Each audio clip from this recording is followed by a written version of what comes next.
Well, I can read from Bhagavad Gita as it is, chapter 2, text number 56.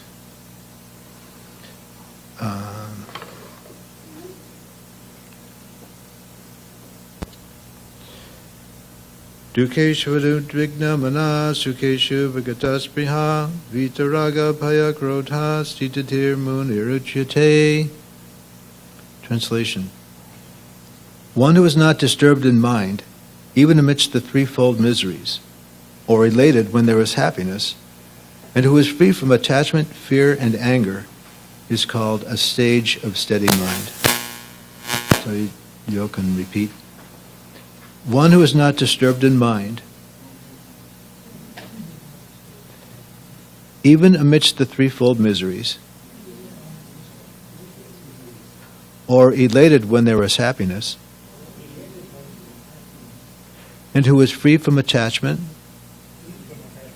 fear, and anger, is called a sage of steady mind. Purport by Srila Prabhupada. The word muni means one who can agitate his mind in various ways for mental speculation without coming to a factual conclusion.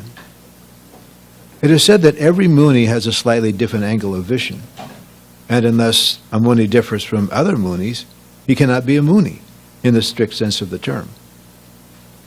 Nasa Bashir Yasamatang Nabhinnam, Mahabharat Vanaparva 3:13-117.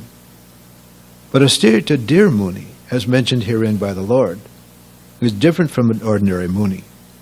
The Stita Dir Muni is always in Krishna consciousness, for he has exhausted all his business of creative speculation.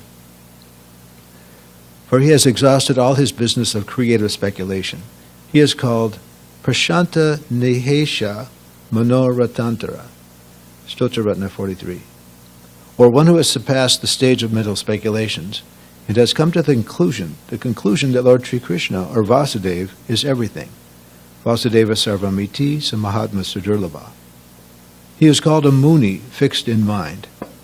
Such a fully Krishna-conscious person is not at all disturbed by the onslaughts of the threefold miseries, for he accepts all miseries as the mercy of the Lord, thinking himself only worthy of more trouble due to his past misdeeds.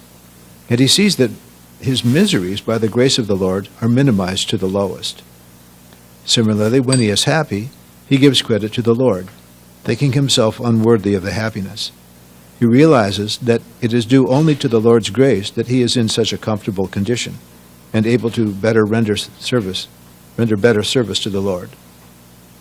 And for the service of the Lord, he is always daring and active, and is not influenced by attachment or aversion.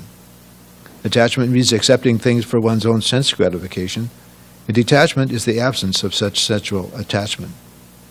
But one fixed in Krishna consciousness has neither attachment nor detachment because his life is dedicated in the service of the Lord. Consequently, he is not at all angry, even when his attempts are unsuccessful. Success or no success, a Krishna-conscious person is always steady in his determination. And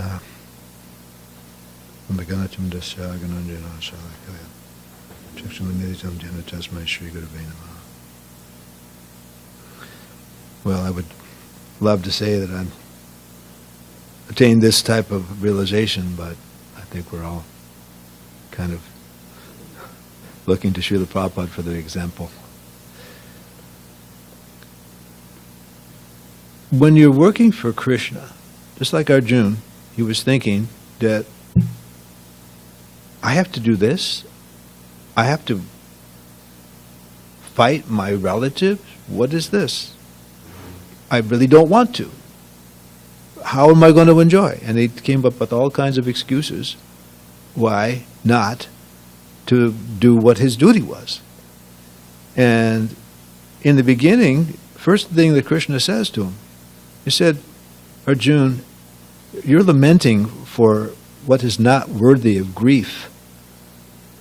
A learned man doesn't talk like this. A learned man has to do his duty no matter what. Okay. So, first of all, even though your arguments are okay, if the men are all killed, the women won't have anyone to protect them, and the whole society will go to hell. And these are all good things. But Arjuna was thinking from his own point of view, that these are my relatives, these are, and I'm only doing this because I want to have the kingdom, my rightful, kingdom that I deserve. But Krishna had something else in mind. In ordinary dharma, we have our own duties as a householder. The men have to work, and the women have certain roles. They all have these roles to play, and these are ordinary activities. And for a warrior, his line of work is to protect the weak, and sometimes to conquer other kingdoms, subordinate other kings, or become subordinate to the supreme ruler of the world, whoever it may be.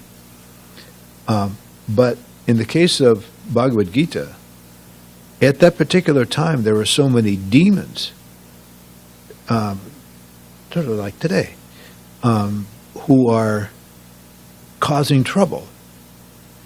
And his own family members were atheists. They were demons. And so Krishna's idea was that I want to reestablish, he was doing many things at the same time, but he wanted devotees to rule the world. Okay, like Yudhisthira, the eldest Pandava. He wanted that kind of rule from someone who's honest, straightforward, and following the Vedic principles. So there was a higher instruction to Arjuna. Okay. The whole Bhagavad Gita is meant for us. Is that he's using Arjuna as a target. He's talking to Arjuna, but he's really meaning to talk to us. Because Arjuna already knew all this. He was Krishna's personal friend. But for just in that circumstance, Krishna arranged that Arjuna was bewildered so that Krishna could speak this Bhagavad Gita for us. Okay. So, as Krishna is explaining to Arjuna, he said, you're going to feel these things. You're going to feel disturbed. You're going to feel it's too hot, it's too cold, I want this, I don't want that. But he's explaining, one who is not disturbed, okay, is a sage of steady mind. And within the context,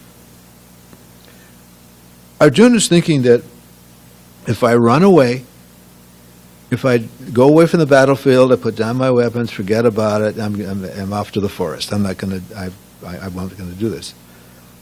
But Krishna is explaining that if you do your duty under my instruction, that's the critical thing, because sure, if Arjuna is thinking that I'm going to enjoy this kingdom, well, guess what? There's some reaction to that. Okay? Everything you do has some reaction if you're doing it for yourself.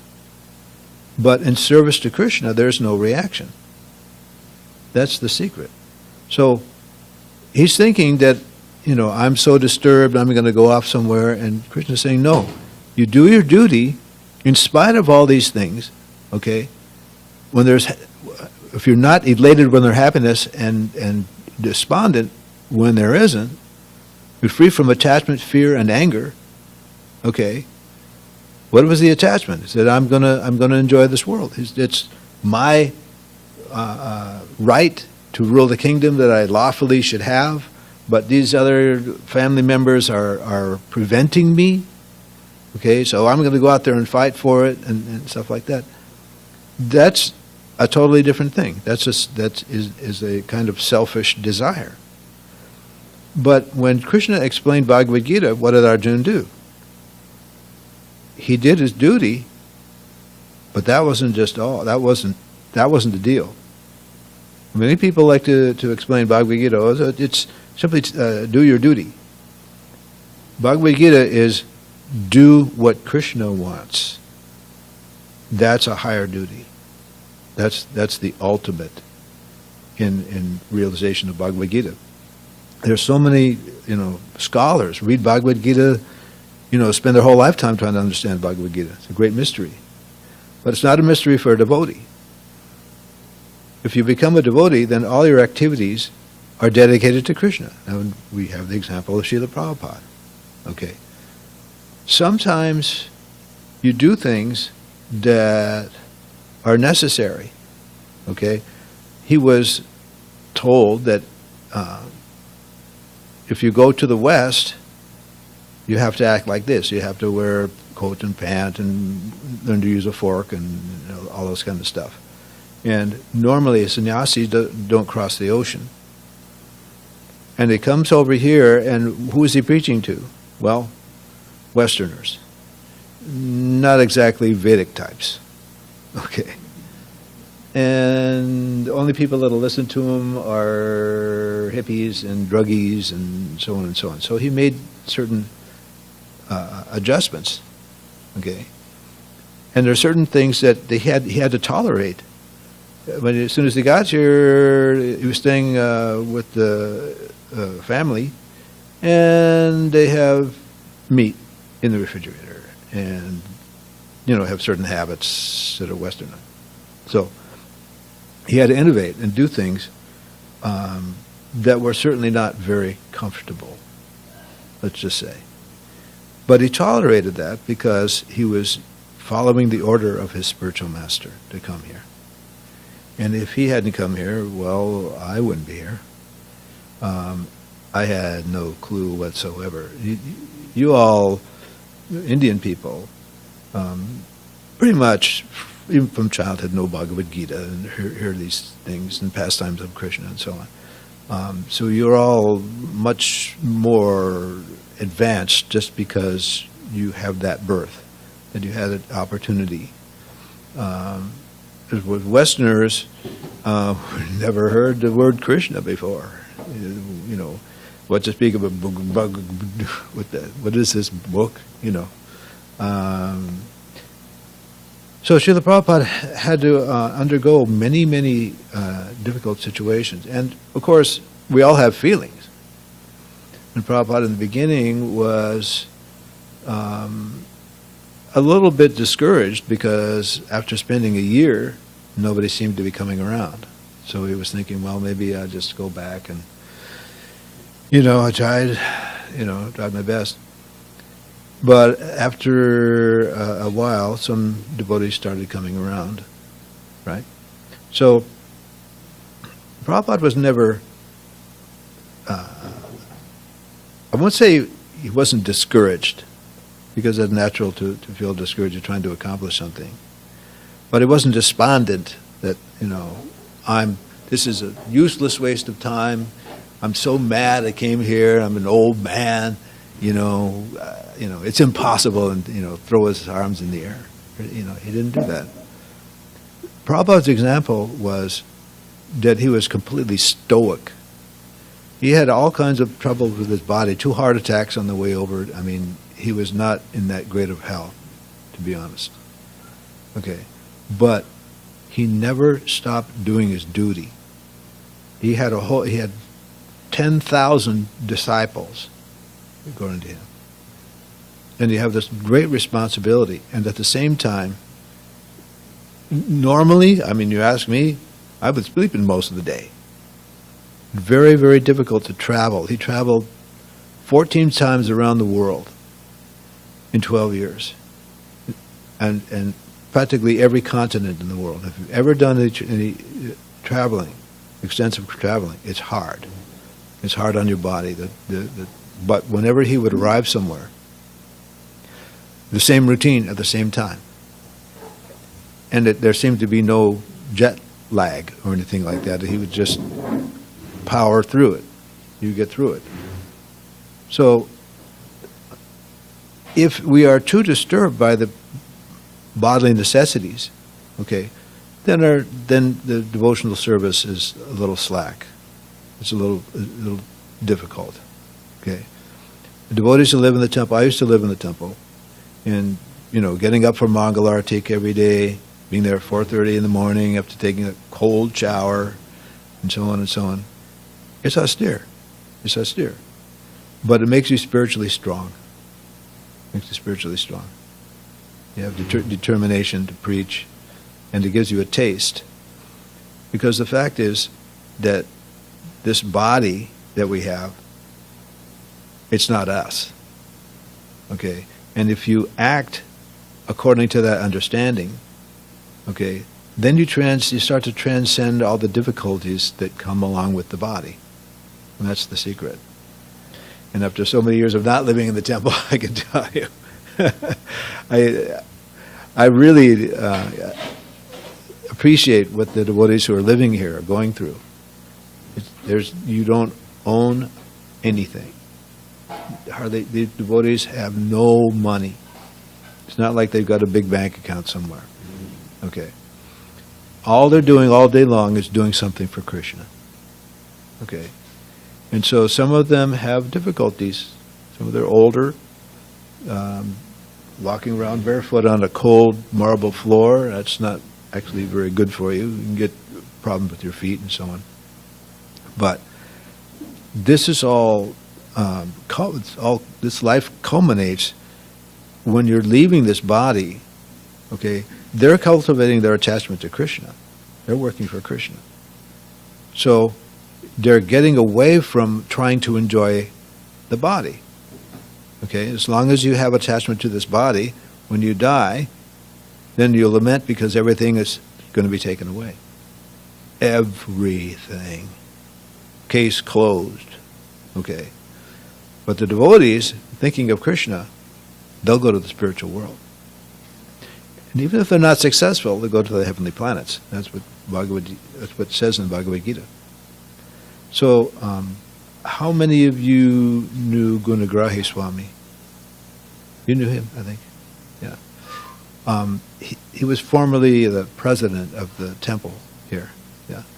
And so he was a sannyasi. Who doesn't know what a sannyasi is? No one was that. Okay, so he was a sannyasi, means he wasn't married. And he had a little motorhome.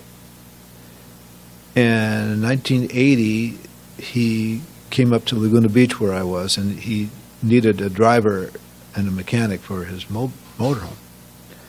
So I came down here in 1980, and we traveled for years together. We would do programs here.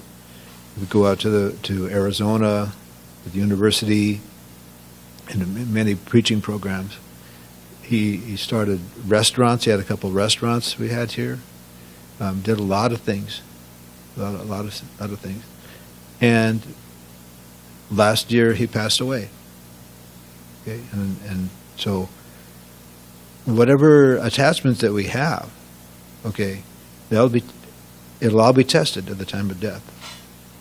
So he left his body in Vrindavan, the birthplace of Krishna, and went back to Godhead. And if you knew him, non-stop, he was completely dedicated to preaching. And he had a lot of problems with his body.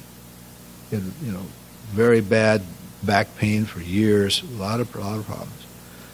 But he, non-stop, even I left his association in 1987, I got married. They ended up going to South America and built up a whole temple in Argentina, I believe Buenos Aires. So he was dedicated 100% to preaching and went back to Godhead. Okay. What's the advantage of going back to Godhead? No more death. No more old age. No more disease. Okay. And no more rebirth. So that's where we need to go. Okay, that's what human life is for. It may take many lifetimes. It may take us a long time because we've built up attachment to our bodies, our attachment to our family, and different circumstances. And that as you leave your body, Krishna explains that whatever you're thinking at the time of death, according to your karma, what your desires are, and whether you have sufficient punya or pious activities, you get what you deserve. So someone is thinking of suppose he's thinking of an animal, his pet dog, okay? It's possible that he may get the body of a dog. We find there's the story of a great king, and he was out in the forest and meditating, and he heard the sound of a lion roaring. And nearby there was a deer who was frightened that the deer was pregnant. So the deer jumped over the stream, and as it was crossing the stream, had a miscarriage, or the little baby fawn was born. The mother ran off, and so he picked up this little fawn and he started taking care of it. And even though his meditation, he was meditating, but he was always kind of thinking, his little pet fawn was over here, and he kind of developed a little attachment for it. So in the course of time, I forget the exact circumstances, the fawn ran off, little baby ran off, so he went to search for it and fell off a cliff and died. As he was dying, he was thinking of the fawn. So in the next life, he got the body of a deer. Okay.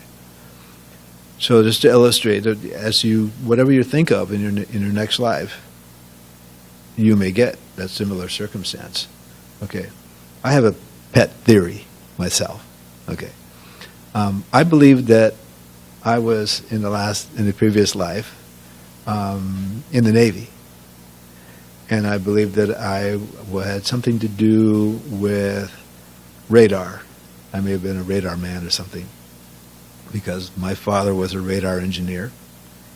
And in the garage he had surplus radio gear, stuff that, he had purchased, And I've lived in SanDiego for so many years. I went to college here in the late 60s. And I think that in a previous life I was in the Navy. Looking at the circumstances, you can kind of see, and in my business as a piano tuner, I meet a lot of people. I go to a lot of homes, and I went to a place in Coronado, and I walk in and I see French decor. Okay, the French curved furniture, and you just. This is like right out of the 1800s, and the little girl is learning piano and learning how to sing. And then they have another home up in Temecula, so I went there, and I see on the wall is a picture or a painting. There's a horse and carriage in the rolling hills, and you think, France, right? And so you start to put things together. It's like, okay, this little girl was formerly... Now I'm getting this inspiration that she was royalty, and this is what the royalty would do. They would train the girls how to sing and to play musical instruments and so on and so on. So this person is reliving a previous time in that circumstance. Her parents in the Coronado very wealthy and so on, and they just dote on her and stuff like that. So whatever we're thinking of at the time of death, okay, there's that situation can continue in some fashion, okay. But for devotees thinking of Krishna, serving Krishna, where does he go?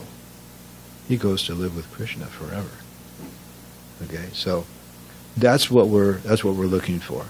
Okay, along the way there are many things that we have to go through. We have all kinds of attachments. We have to deal with all these different circumstances, but in the end, it'll all be over. It'll all be over. Okay? I may be a man this time around, and maybe next life I might be a woman. And hopefully I won't become an animal or something like that. But it's the whole point is that human life is meant for understanding who we really are. Okay? Right now with this body, we're kind of playing a game of masquerade. Okay, we're masquerading. Oh, now I'm this man. I'm football player. And I'm or I'm whatever it is I am. Okay, but when you're after death, that's not really you. And the one of the ABCs of spiritual life is that I am different from this body. Okay. If I still think I'm this body, then we really haven't come, we haven't even gone to ABC. Okay. So once we understand that this body is foreign to me, I'm just in it. And it's not hard to understand how we're so attached to it. What if you were strapped in the front seat of your car when you were born? And all you know is the car, right? And, I'm a 1951, my Karma name is McLeod, so I'm a 1951 McLeod. I was created in, downtown Los Angeles where I was born. We think we are this body. But if you take out those old pictures, the baby pictures, right? You all have these baby pictures. I don't know if you all have them. I don't look the same. I'm the same person, but I remember all these things. I experienced these things, but that looks like me back then, but I look different today. So the body's changing, but we're not changing. And so it's difficult to realize. Theoretically, oh yeah, I understand I'm not this body. But then we act and interact with other people on the bodily platform. Isn't it? Right? We do that. Okay. We're not impersonal. Okay, that's another thing.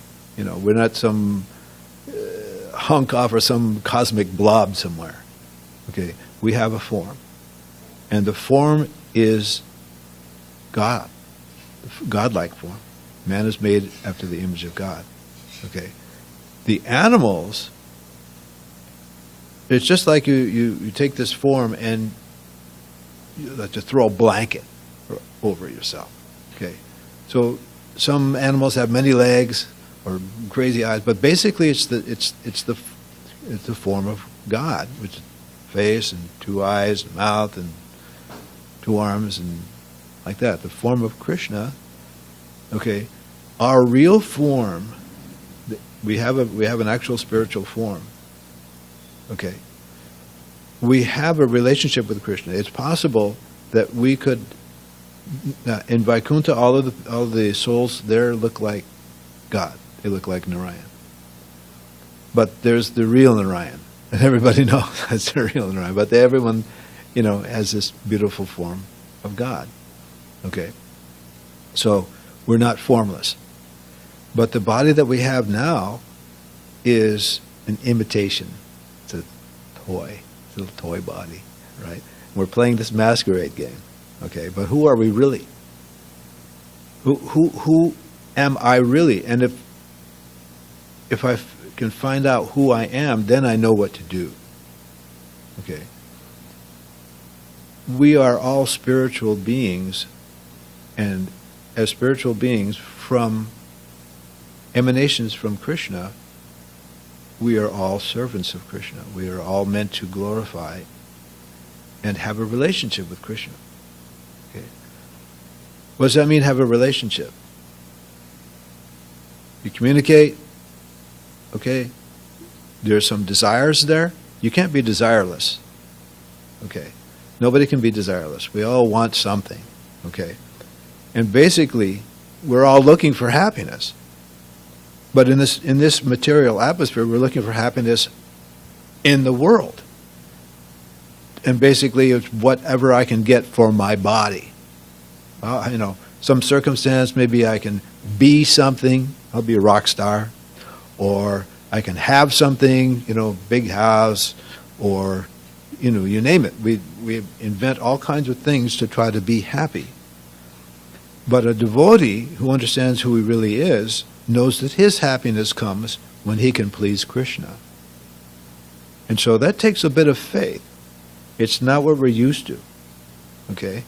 And when someone becomes a serious devotee, you're kind of swimming against the stream, because naturally we want to gratify our senses. We want to eat a little more, or do something, or be something, you know. But a devotee is only interested in what I can do for Krishna, well, how I can please Krishna. And the more we engage in enjoying our senses, the more we aim our activities to enjoy the senses, then Krishna consciousness kind of fades. Okay, and over the years, you know, in the beginning, you know, you come to Krishna consciousness, and I must be a pure devotee, the pure devotee syndrome. If you've ever known, you know, devotees that join the temple, because Krishna gives you all kinds of mercy and all kinds of understanding, and you know, it's blissful and everything. And after some time, then you kind of like, okay, now it's time to really dig in your heels and confront your desires. What is it that you really want? And Krishna can fulfill your desire. He knows exactly what you want. So, you know, for years, who would not love to travel around the country in a motorhome? People save up, you know, in their golden years, you know, get in the motorhome and drive into the sunset. Who wouldn't want to do that? Okay. I had that opportunity. I had no money. I had nothing. We had nothing. But we had donors who would, you know, donate for the program. So Krishna fulfilled the desire. So Krishna can fulfill a desire, or he may prevent you, if you're serious. He may put, kind of pull the rug a little bit, or maybe a lot. I know people come to the temple, they join the temple, and you hear stories like, yeah, my girlfriend left me, I lost my job, my car broke down, here I am, you know. So sometimes Krishna helps, you know, make that arrangement. So going against our desire, it takes a taste. You have to have a taste. You actually have to have a taste. And that's what chanting does. You chant Hare Krishna. Raj Shada has been doing this since forever. Do you have a taste for chanting? Yeah, I'm sure you do. Of course you do. And that's the thing. When you perform these austerities, then it's no longer an austerity. You enjoy it. Okay, but in the beginning, you know, just like Arjuna said, I don't want to do this. You know, how are we going to enjoy? You know, we have all our family members. We're going to, kill all our family members. Then what? How are we going to enjoy with? You know, how are we going to enjoy the kingdom? But he surrendered in the end. He surrendered to Krishna, and that's what we need to do. We need to surrender, render as much service as possible. Okay. Even we may not be able to come to the temple all the time, but at home you can offer your food to Krishna, read Bhagavad Gita, chant, listen to lectures. You go on the internet, you can find all kinds of lectures from sannyasis and wonderful devotees. Kirtans, bhajans, beautiful, thanks to technology. So, okay, I think I've ever overstayed my welcome. Is there any comments? No. Oh, Hare Krishna. Maybe Nice to hear from you. it is the greatest privilege for me to be able to speak about Krishna like this. I'm normally a very shy person. I can talk to millions of people, no problem, if I'm talking about Krishna. Anyway, thank you for having me. I hope we'll do it again. Jai Srila Prabhupada.